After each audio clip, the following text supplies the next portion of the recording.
ఎమ్మెల్యేలు, గౌరవనీయులైన ఎమ్మెల్సీలు, గౌరవ ఎంపీలు, అదేవిధంగా గౌరవనీయులైన వివిధ నియోజకవర్గాల ఇన్ఛార్జీలు, అదేవిధంగా ఈరోజు మరి చాలా ప్రాంతాల నుంచి తరలి వచ్చిన మా అన్నదమ్ములకు, మా ఆడపిల్లలకు, అందరికీ, సిరిసిల్ల నుంచి కూడా వచ్చిన మా అందరికీ కూడా హృదయపూర్వకంగా నమస్కారం. మా మీడియా మిత్రులకు కూడా కొంత అసౌకర్యం కలుగుతున్నా అప్పటి నుంచి పొద్దు నుంచి చాలా ఓపికగా ఉన్నందుకు మీడియా మిత్రులకు కూడా నమస్కారం, ధన్యవాదాలు.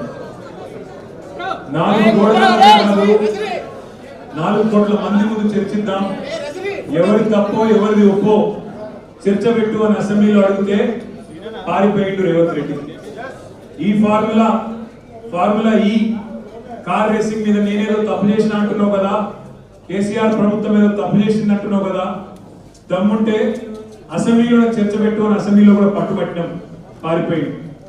4 గోడల మధ్యన ఎందుకయ్యా 4 కోట్ల మంది ముందు మాట్లాడదామంటే పారిపోయింది. పోనీ ఇట్లా కాదు, ఈ బదనాం క్యాంపెయిన్ ఇంకెన్ని రోజులు నడుపుతావు, ఈ దేశంలో ఏ రాజకీయ నాయకుడు అనే విధంగా నేను అంటున్నా, నువ్వు ముందుకు రా, నేను తప్పు చేయలేదు, నిజాయితీకి ధైర్యం ఎక్కువ కాబట్టి అవసరమైతే లైట్ డిటెక్టర్ పరీక్ష తీసుకుంటా, నువ్వు కూడా రా. పక్క లేడు, పారిపోయాడు.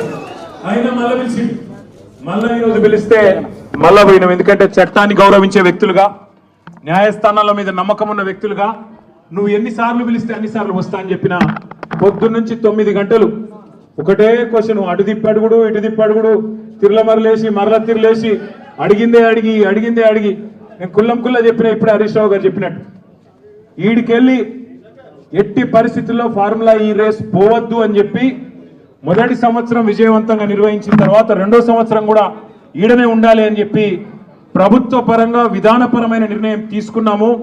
తీసుకొని మరి కొంత డబ్బులు చెల్లించినాం.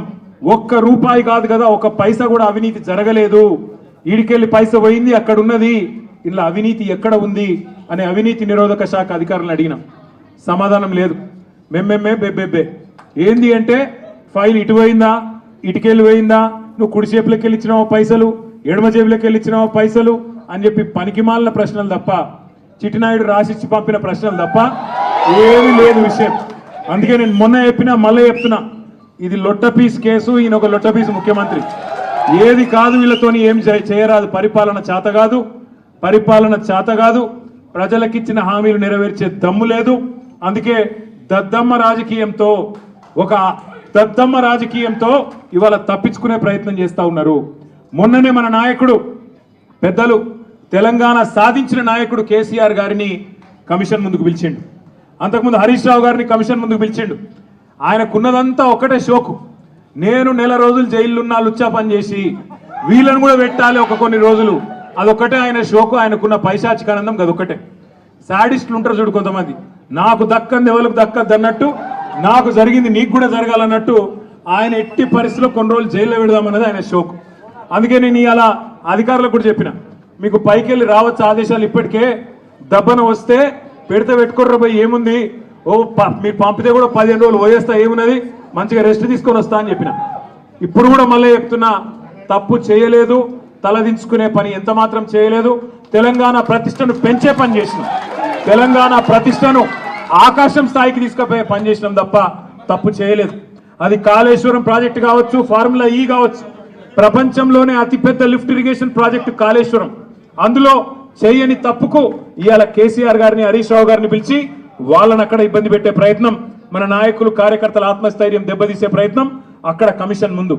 ఇక్కడ ఏసీబీ అని పెట్టి మరి ఇక్కడేదో జరిగిపోయిందని చెప్పి ఏ కరప్షన్ జరగని ఒక కేసులో యాంటీ కరప్షన్ బ్యూరోని ఇన్వాల్వ్ చేసి మా ఆర్ఎస్ ప్రవీణ్ అని చెప్పిండు, నా చరిత్రలో ఇంతకంటే తుపేల్ కేసును ఎప్పుడు చూడలే, 26 ఏళ్ళు ఐపీఎస్ అధికారిగా పనిచేసిన ఇంతకంటే తుపేల్ కేసు నా జీవితంలో చూడలేదని చెప్పి వారు కూడా చెప్పినారు.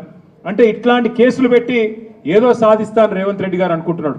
నేను రేవంత్ రెడ్డికి చెప్పేది ఒకటే, నా మీద ఇప్పటికే 14 కేసులు పెట్టినావు, ఇంకో 1400 కేసులు పెట్టుకో, అవసరమైతే జైల్లో పెట్టుకో, ఏమన్నా చేసుకో, భయపడేది లేదు.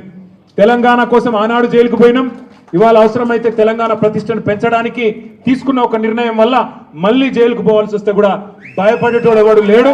నీ ఉడత ఊపులకు ఎట్టి పరిస్థితుల్లో భయపడం. నేను మిమ్మల్ని అందరినీ కోరేది ఒకటే,